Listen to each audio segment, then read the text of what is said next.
ভাবি কিছু বলছো? তোর ভাইয়ের জন্য ফ্রিজে 4টি মিষ্টি রাখা ছিল, কে খাইছে?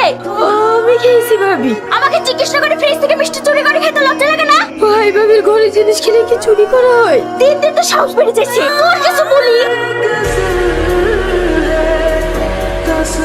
আজ থেকে তোর এবারে খাওয়া দাওয়া বন্ধ, আর মাংস সব চালই খাইলো। আমার ছোটবেলায় টনির সাথে বিয়ে ঠিক করে রেখে গেছে, যদি ওরাও বিয়ে দিয়ে নিয়ে যেত তাও হতো। কি দেখে বিয়ে দেবে?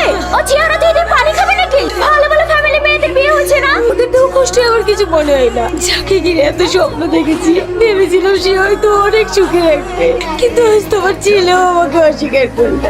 আসলে আল্লাহ আমার কপালে সুখ লিখতেই ভুলি। কেমন আছেন? ভালো, আপনি? আমিও ভালো আছি।